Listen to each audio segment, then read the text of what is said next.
So we are 12b, about 7-8 lines before the Mishnah, a little past halfway through, sixth wide line. So Tanu Rabbanon Kohen Gadol Mechav Zeh Kohen Gadol Asher Yitzchak Al Rosho Shemen HaMishcha Zeh Meshuach Milchama. So one's referring to the Kohen Gadol that got anointed, one's referring to the Kohen Gadol that leads the people in battle. When it fills up his hands and wears the garments, that's referring to the Kohen Gadol who is not anointed with the oil, but rather has more garments. All of these Kohanim, you cannot grow out your hair, and you cannot tear your garments. And you cannot impurify yourself for a dead body. Good morning, Jules. Good morning, sir. You didn't get much sleep last night, no? No. Wow. I got home. You just flew back a few hours ago. Home. I got to the house around 10 o'clock. Yes, thank you. Not a problem. Right in John's little carry-on. Okay. So, maybe you'd have thought they all continue their service and they bring sacrifices while they're in a state of aninos, when someone dies before they're buried. Talmud Lomar, only the Kohen Gadol that's anointed, he continues to bring sacrifices in a state of aninos, however, not his friend, meaning not the Kohen that's appointed for battle. Maybe once they're different in terms of certain laws, so then the other Kohen who was anointed for battle should not be commanded about who he can marry, about marrying a virgin. And he's also included in that command to marry only a virgin. We're up to like 4 lines before the new Mishnah. The word kitanoi. Catch your breath first. Kitanoi. Who isha bebistula hayika. Kohen Gadol should take a lady when she's a virgin. Achar shechilek akaso riba divrei Rabbi Shmuel. So Rabbi Shmuel says that achar shechilek akaso riba, after the pasuk is divided up, I think referring to the Kohen Gadol and the one that leads the battle. Let's see in a second. Rabbi Kiva Omer Ainli Elish Avar Machmas Kerio Machmas Numen Minayin Talmud Lomar Vehu. So Rabbi Kiva says not only is it talking to someone who's no longer the Kohen Gadol, meaning he was removed from his post because of a seminal omission, but even someone who has been removed due to a blemish, Talmud Lomar Vehu, and even that Kohen Gadol who's no longer Kohen Gadol due to a blemish, is still bound by the rules that he has to marry a virgin. The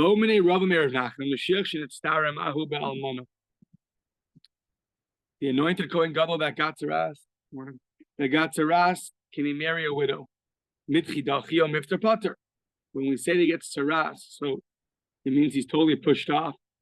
He's pushed off, and he's no longer similar status of a Kohen Gadol, and therefore he could marry a widow, or no, it was just a temporary exemption, but really he still remains a sanctum. So law of the other, he didn't know the answer. So Zimdan sometimes at one point he was Habi Yosef Rav Papa becoming Baile. Rav Papa was sitting and asked this question. Amarli Huna Bridge Rav Nachman Rav Papa. Huna the son of Rav Nachman said to Rav Papa, Tanina, we learned, Ainli Elish Avar Machmas Kerio Avar Machmas Lumen Minayin. So we know that somebody who's been removed from his post because of a seminal omission, so it sounds like in this case, he still is bound to marry the same people he was before he was removed. What about being removed due to blemishes? It says even someone who's removed from a blemish is still bound by the same rules of who he can marry. So Kam Nashke Bereshev Yaivle Barte. Papa was so excited, he got up, kissed him on the head, and gave him his daughter in marriage. So, yeah, you never know what good answers could do for you. So, says the Mishnah, Kohen Gadol Porim Elamat V'Hedyu Milamala. The Kohen Gadol is, if he has to rip his garments due to Avelos morning, he rips from below, and a regular Kohen rips from above. Let's see what that means. Kohen Gadol makriv onin below ochel. A Kohen Gadol can bring a sacrifice as an onin, someone or post relative dies, but they haven't been buried yet, but he cannot eat it. Then a hedyot lo makriv below ochel. But a regular Kohen cannot bring or eat the sacrifice. Amar Rav Lamata, what does it mean he can tear from below? Amar Rav Lamata Lamata Mamish Lamala Mamish. Literally means the top or the bottom of your garment. The bottom was going to mean the bottom of your garment, and the top means the top of your garment. Shmuel says no. Lamata Mekame Safa and Lamala Mekame Safa. Shmuel says it doesn't mean the top or bottom of your garment. It means the border, the part where the border, where also be like our neckline, where our neck goes through. So on top of that or right below that. That's what it means. A Kohen Gadol can tear right below that, and a regular Kohen has to tear right above that. Yeah. It's talking about the neckline, the border that's by the neck, not other parts of the garment.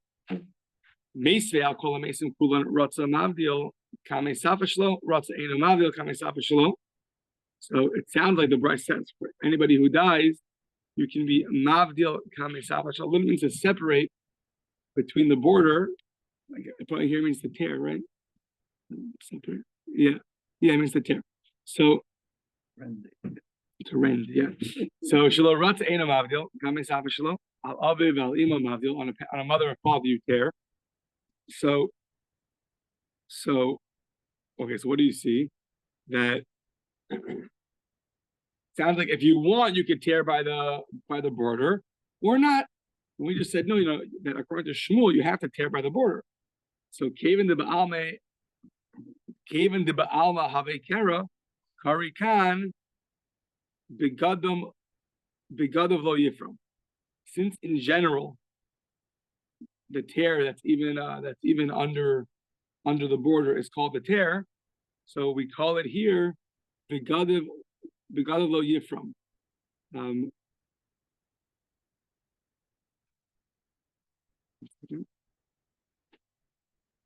Since in general a person tears from under the border and he fulfills his obligation of tearing through that, so a Kohen Gadol by a Kohen, what?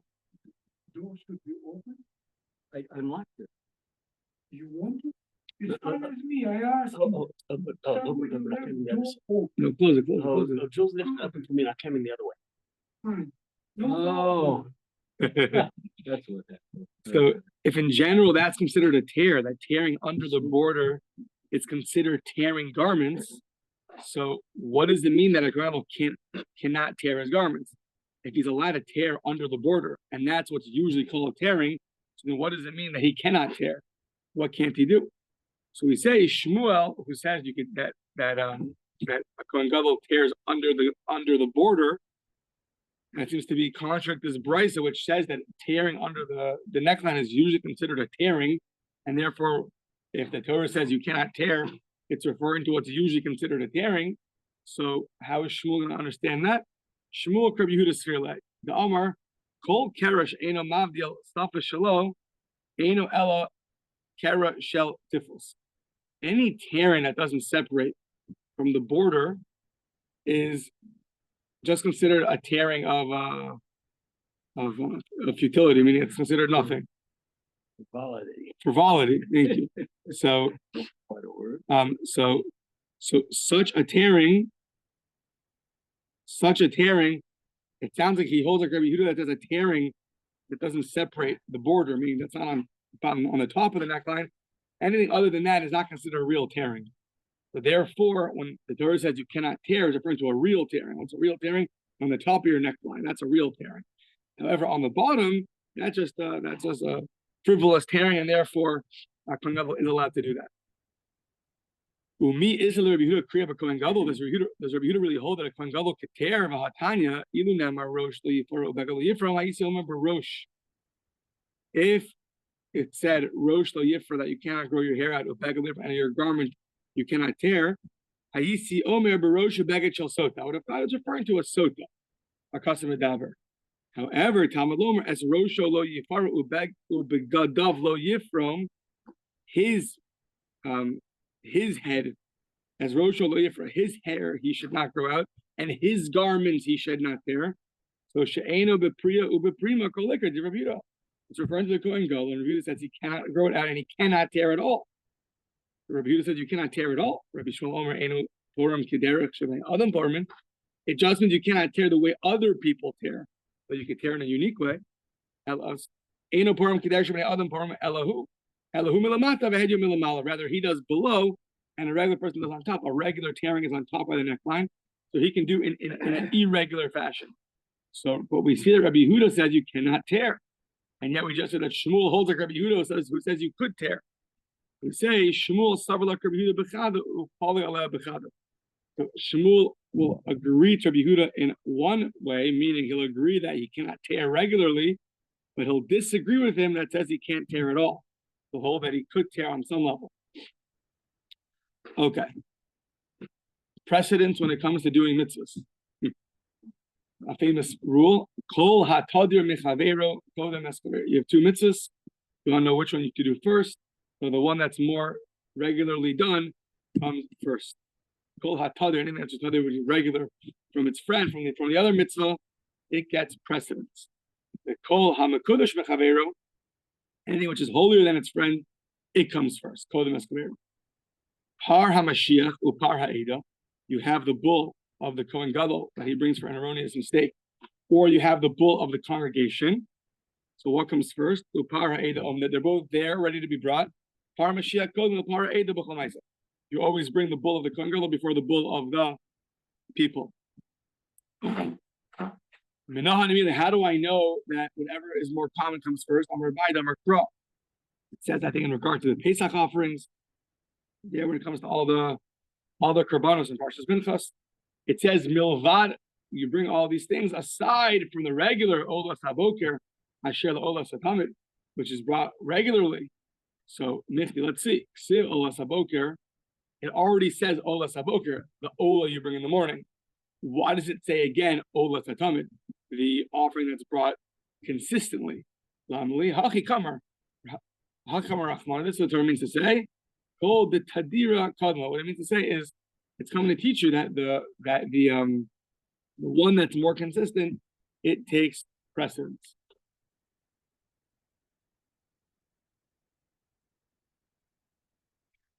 Right. So you bring these offerings aside from the one that you already brought. You already brought the communal offering. Why did you bring the communal offering? Maybe bring the other offerings first. How did you choose to decide to bring the Pesach offering after the Ola offering? The answer is because it's tamid, because it's consistent. Since it's consistent, it comes first, and therefore that's the rule for all mitzvahs, that things that are usually commonly done will take precedence over things that are not. The kolam hakodesh mechaveru hu kolam eskaver. Anything which is more holy than its friend gets brought before its friend. I mean, no, how do I know? The Talmud of Rabbi Shmuel says, the Academy of Rabbi Shmuel, v'kidashto, you should sanctify him. The kol davar shebekdusha. This is referring to a Kohen. I think some take this literally. It's a biblical obligation, and some say it's rabbinic, and the process what we call it an asmachta. But it says by a Kohen you should sanctify him. The kol davar shebekdusha. The rule by a Kohen is he gets first. He gets to read the Torah first. He gets to make a ulevarich rishon by benching. You honor him first. Who do you give the food to? So you give the piece of bread first to the Kohen. So one time when I thought I was so super religious, so I asked somebody, so you have a Kohen at your table and you have your wife at your table. So you cut the challah. So who should you give it to? I should give it to the Kohen first, right? And he gave it to me over the head. Of course, they give it to him. I was like, but it says, like, no. Yeah. Like we said, you don't do everything it says in the book. So, yeah. It's good. From the other one. He didn't think it was a valid question at all. So I didn't do that. Yeah, no mistakes you make. Okay. So yeah, exactly. So yeah, par Kohen Meshuach upar Eda. We have two offerings, the Kohen Gadol's erroneous sin offering, and you have the one for the congregation when they follow the court erroneously, and you bring the one of the Kohen Gadol first. But now immediately, how do I know it's on Rabbanan? Saraf also kasher. Saraf is par harisha. So you should burn this offering like you already burned the first offering. Ma'atam alomer harishon, the first offering. Sheyeh rishon kodem lepar ha'eda b'chol ma'isa. that the Kohen's offering should be first before anybody else's. So his bull offering should be first before the congregation's offering. Tana Rabbanan Par Kohen Mashiach Par Eda Omlin Par Kohen Mashiach Kodem the Par Eda. If you have the Kohen Gadol's offering that he brings from the erroneous ruling, followed by a mistake, by acting upon that ruling, so it comes before the offering that's brought by the congregation. Holu Mashiach Mechaper, since the Kohen Gadol himself atones for other people, the Eda is Miskaperes. The congregation is one that receives atonement. So, Dinhu Shayak and the Miskaper. It's proper that who brings it first, the one who atones will bring the offering before the people that are atoned. He gets precedence. He is the one who atones, therefore he gets precedence over people that are atoned. And similarly it says, the Kohen Gadol is the one who atones for himself, for his other Kohanim, and for all the Jewish people. Okay, so his offering will come before the congregation's offering. The bull of the congregation comes before the bull of idol worship. So you have two offerings here. You have the bull that is brought for most of the Jewish people committing an erroneous mistake. And then you also have a bull that's brought for if they do it in regards to Avodah Zora. So which one comes first? Yeah. So there we say that the bull of the congregational bull comes first. My time. Hayi chatas v'hayi ola. One's considered a chatas offering. One's considered an ola offering. V'tanya and the Brisa says v'hikriv asher lechatas rishona. The chatas comes first. Not Talmud Lomar. What does it mean that chatas comes first? If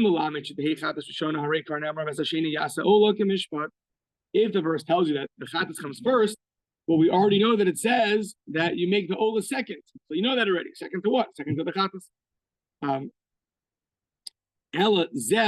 This is teaching you a rule that you can apply everywhere. All chatos precede the ola offerings. That come with them. Even the chatas of an oak, I guess of a smaller, so to speak, offering of only a bird, but that will still come before the ola of an animal. And so too, par of the bull you bring for erroneously doing something which is improper in terms of idol worship, you did that erroneously, so that bull will come. So par of coming, that bull will precede the goat that's brought. So when we do something erroneously, by idol worship, you bring two sacrifices. One is a bull and one is a goat. The bull, which is considered a chatas, will come before the goat. So amai ha'ichatz ha'ola, because one's a chatas, the bull is the chatas and the goat is the ola, and therefore the chatas always comes before the ola. Amri b'marava, they said in the west, and it's so mishmei de Rava bar Mari. Chatas avodas kochavim chasera aleph. Chatas of the chatas of the idol worshipping offering is missing an aleph. Lechatas ksiv. There's lamed ches tes, and then has a tuf, has a saf. There's no aleph. Usually chatas has a ches tes aleph. It's written without an aleph. Rav Omar kimishpat ksiv bey. It says kimishpat ksiv bey, and it should be like the laws. It should be like something else. That verse is in the verse about the congregation making a mistake. And it says, that's where it says that the chatas is written without the aleph. And it says there, it should be kemishpa. It should be like the law. So what does that mean? Seir avodos. Sorry. Rabbi Amar kemishpa ksive. It should be like that, which tells you that a bull of idol worship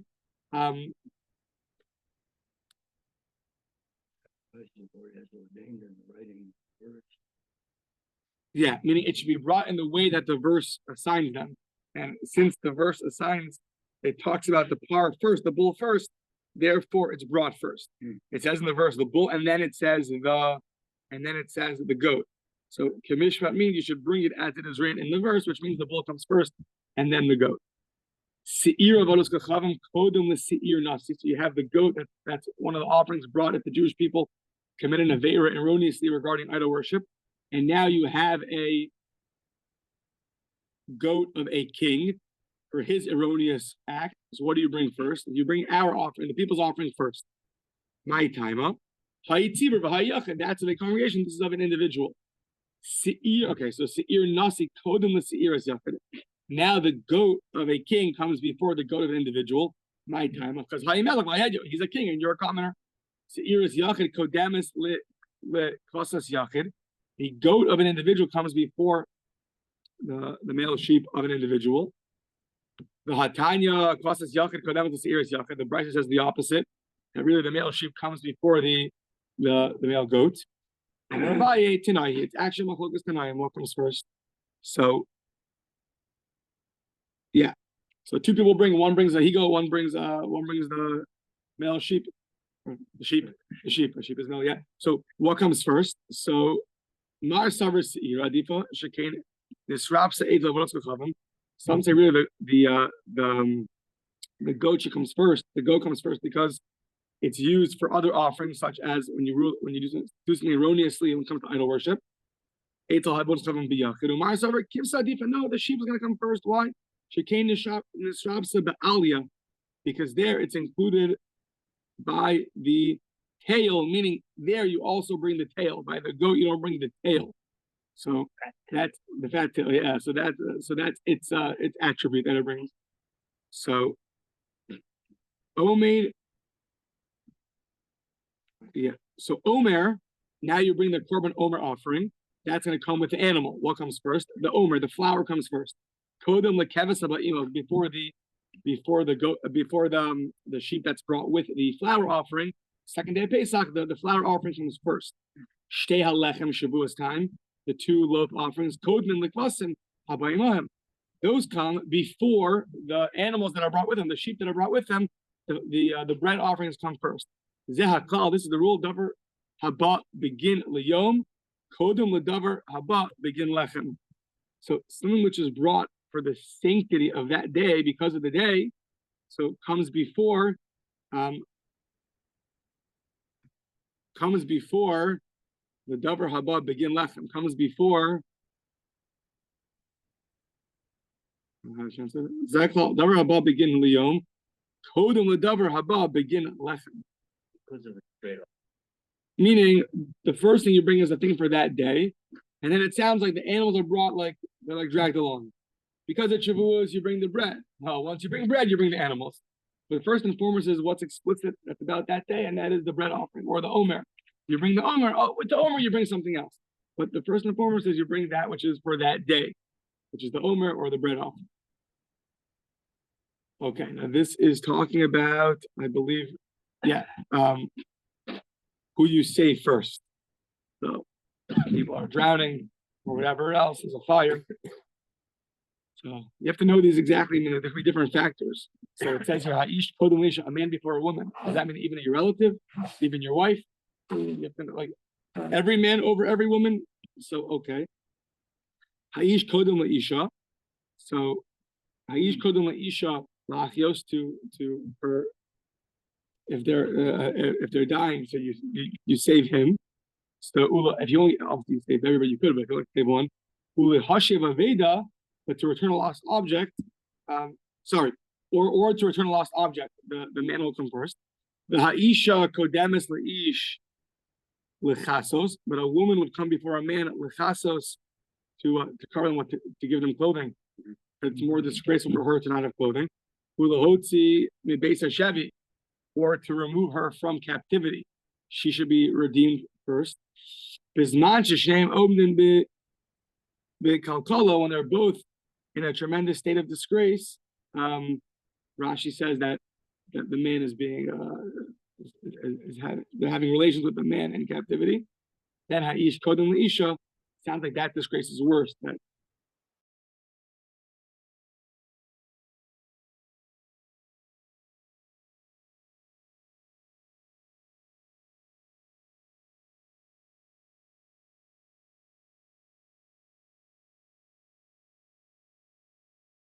you have money after that. Your Rebbe comes before your father. For Rabbi, however, Imo, your mother, comes before everybody. Imo, does that mean even before yourself, or just means before your father and your Rebbe? I'm not sure. So, Chacham Kodem Lamelech, a wise person, if he is Torah scholar is in captivity, or a king is in captivity, Chacham Kodem Lamelech. So Rashi says because not everyone's fitting to be a scholar, but everyone is fitting to be a king. Interesting. So Chacham Kodem Lamelech Yisrael. Chacham Shemeis. Oh, sorry. The Gemara says. The Mishnah says, Chacham Shemeis Ein Lanu Kyotzebo. A scholar dies, there's no one similar to him. Melech Yisrael Shemeis Kol Yisrael Ruin Lamalcha.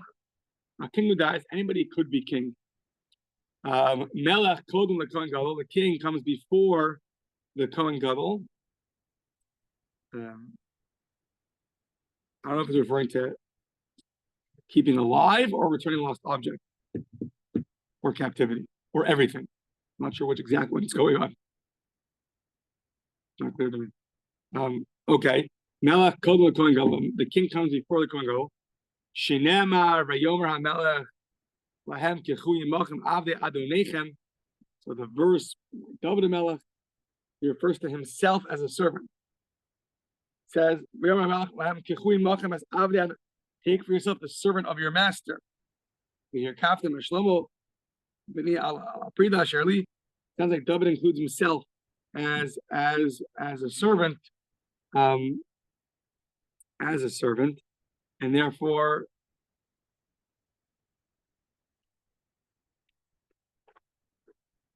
as opposed to the Kohen Gadol, that he would not refer to the Kohen Gadol like that. Sounds like he's referring to himself. Take the king even before others. Kohen Gadol Kodem Lanavi. The Kohen Gadol precedes the prophet. He comes first. Shinamar Umashak also Sham. It says back in Malachim, Umashak also Sham Tzadik HaKohen Menasan HaNavi L'Melech. Now Yisrael Utikatam B'Shofar V'Amartim Yechia Melech Shlomo.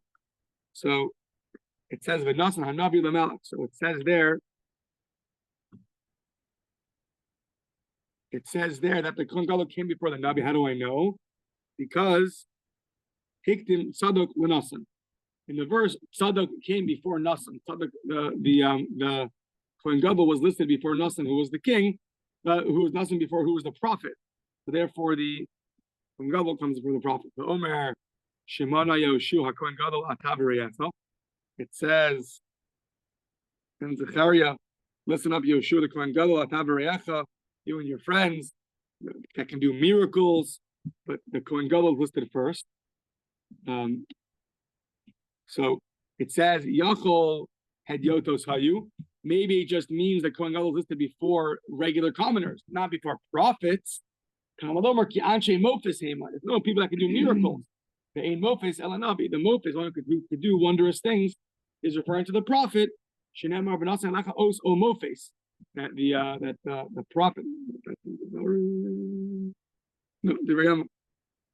No, Devarim, yeah.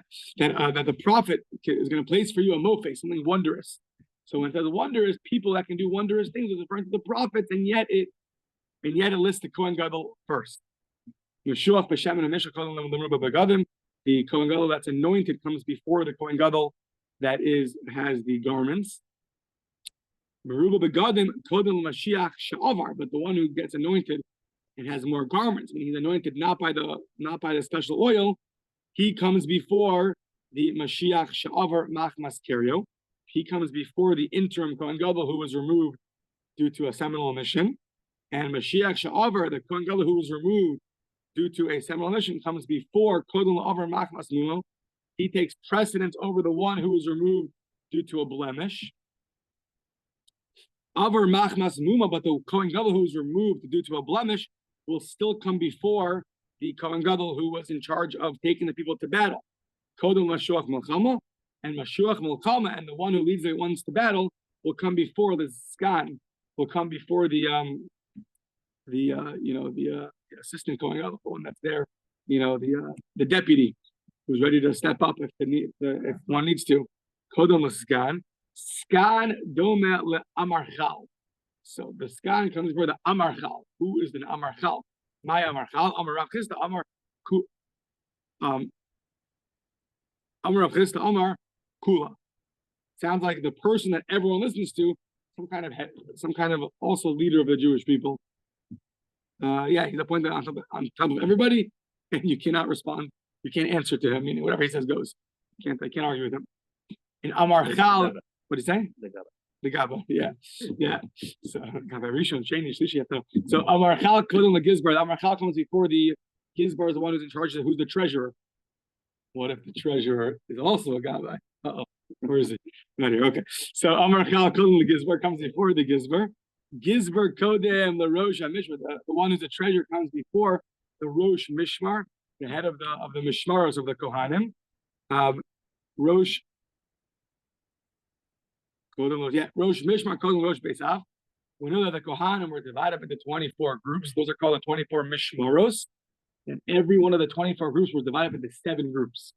The 24 really groups of 7. And so the one in charge of that was called the Beisav, the Rosh Beisav. Every day there was another group that served in the temple every day. So let's say Group A was divided up into 7 for the 7 days of the week. And each day of the week, one of those would go serve. So that's called the Rosh Beisav. So the Rosh Mishmar comes before the Rosh Beisav. Rosh Beisav, the head of the daily group, Kodem the Kohen Hedyot. He comes before the regular Kohen. Okay. Now, Ibailahu, the Inyan Tuma, when it comes to impurity, Skanu Mashuach Mokama, Ezem Mehem Kodem. So when it comes to impurity, what's that referring to? That's referring to when you have a mace mitzvah, you have a corpse that has to be buried, and really a Kohen not supposed to impurify himself. However, it's a mace mitzvah, you have to do it. Who should go? Who should go and impurify himself?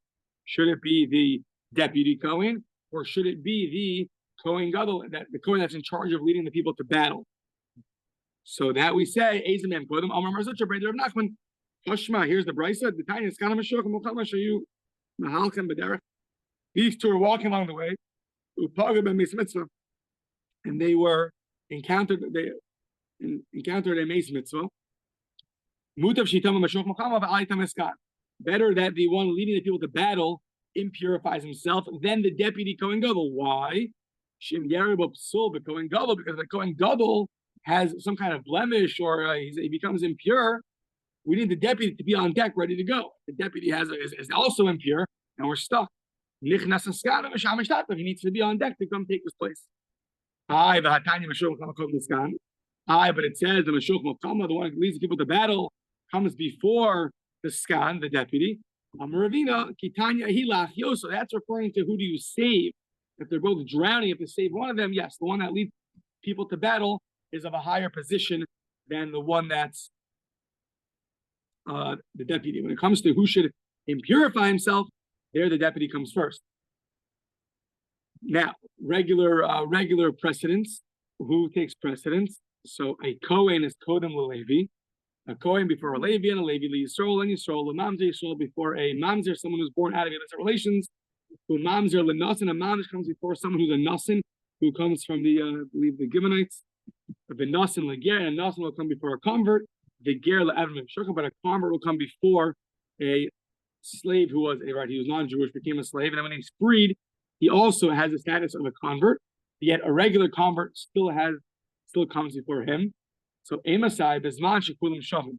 This is true of everyone is equal. About Imhaya Mamzer Talmud Chacham, if the Mamzer happens to be a tremendous Torah scholar, the Kohen Gadol Imhaya Mamzer Talmud Chacham, the Kohen Gadol Art, but the Kohen Gadol doesn't know anything. So Mamzer Talmud Chacham is Kodem the Kohen Gadol Art. You don't know who to give an aliyah to. So the Mamzer Talmud Chacham will take precedence over the Kohen Gadol Art. Good morning. Good morning. How are you? Davening is going to be at 6:20 today. Equal 6:20. Shachar 6:50. Shachar 6:50, and Bar for 7:05. Any chance to know when the convenience store over here is open? I got over here last night, and I didn't have time to buy toothpaste, and it bothered me so much. I've been told that it might be open 24 hours, but it's not. And No. Yeah, there's The store. there's a gas station a few minutes away if that helps. Okay. Says the Gemara. What direction maybe I can walk there? Do you have ways? No, you can't walk the gas station. Yeah. Kohen Kodem. Okay, says the Gemara. Kohen Kodem Levi.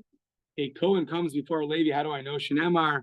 It says Ubnei Amram Aaron Umoshe the Yavdil Aaron lahagdisho Kodesh Kedoshim. So the verse says in Divrei Yomim that Bnei Amram Aaron Umoshe Vayibodel Aaron separated them lahagdisho Kodesh Kedoshim Hu Ubanav ad Olam lahagdil lefnei Hashem l'sharsu ulevarchu b'shmo ad Olam. So it says they were separated lahagdish Kodesh Kedoshim. So it sounds like his children were separated first. The Kohanim were first before the other children. His were first. Yeah. Yeah. So Levi. We have time. No, yeah, we have time. Okay. Levi Kodem Yisrael. Levi comes before Yisrael. Levi. How do I know? Shamar be'esa he hivdil Hashem Shevet Levi. Hashem separated Shevet Levi. Okay. Yisrael Kodem LaMamzer. Yisrael comes before someone who was born out of illicit relations. How do I know? This is more logical. Shazam Miyuchas, the Eina Miyuchas. This one has a better lineage than the other one. Comes from, yeah. So Mamzer Kodem LaNasin. The Mamzer comes before the Nasin, who I believe came from the Givenites. How do I know? Zeba Mitipa Kshera, Zeba Mitipa Psula. He came from what we call, a kosher drop, a kosher drop. He came from a invalid drop, meaning his great grandparents, they converted him properly, I believe. And the Mamzer, they were both totally normal Jews. They just weren't allowed to be together, but they themselves were totally fine. Nasin Kodem Lager. Nasin comes before a ger. Why? Because Zeg Gadol Imana Bekdusha, but Zelo Gadol Imana Bekdusha. The Nasin, at the end of the day, he could have grown up in a regular religious household. The ger, so he had one upbringing until he became a convert. So that environment had less sanctity than the guy who's Jewish but happened to come from that nation. The Zelo Gadol Imana Bekdusha. Yeah. Ger Kodem LeEvan Meshofer. A convert, though, is going to come before really another convert, the slave that's the servant that's released, and then it's also a convert. Why? Zehaya bechal arer. One is considered cursed, meaning back Noah's children. So your son's going to be the Eved is considered a curse of sorts. Zehaya bechal arer, but Zehaya bechal arer. But the convert, just because he was not Jewish, he was never considered cursed. But to be a servant to others has a certain status of a curse. From Noah's children, and therefore, yeah, Canaan, the fourth son. So the biggest curse he gave him was, you're going to be a servant to your brothers. So from Rashi says, therefore, everyone who's a servant is really called on some level cursed. Yeah, Ger never had that. So okay, so we said though a Mamzer Talmud Chacham comes before Kohen Gadol Am Haaretz. So, Amos have his man Shekul and Shavan. Yeah, how do I know? Amar of Acha, Rabbi Chanin, the Amar Kra. The Gemara comes up in a few places. Yikara he mefnitim. The Torah is more precious than the inside, than the innards. What does that mean? The Kohen Gadol shenichnas lifnai lifnim. In a certain way, Torah learning is more precious than even entering in the Holy of Holies on Yom Kippur. So therefore, the Mamzer, Talmud Chacham, who's very knowledgeable in Torah, will take precedence before the Kohen Gadol, who is not learning. He thinks that really the Eved who gets freed should come before the Ger. Why? The Eved at the end of the day was a servant to who? He was a servant to a good religious household. So his upbringing, or at least he lived for that time with the in a more holy environment. But the non-Jew, before he was Jewish, who knows what kind of environment he was in? However, since we do find Canaan, Noah's son Canaan, to be cursed, as because he'll be an Eved, and that's the curse. So to anyone who's a servant has an element of a curse to them, and therefore they will not come before the convert. Shalu Talmidim, Shalu Talmidim, Elazar Rabbi Tzadok, Mipnei Maha Kol Ratzon Lisa Gioris. Everyone's running to marry a female convert, and they're not running to marry a female lady who was released from servitude. Why not? She had element of a curse. She was a servant, and she, the convert, was not cursed. The servant, at the end of the day, who knows who she had relations with? So she wasn't guarded, but the other lady was guarded. You can assume she was more guarded in terms of who she had relations with than the lady who was the maidservant. Why does a dog recognize its master and a cat doesn't? Interesting. We'll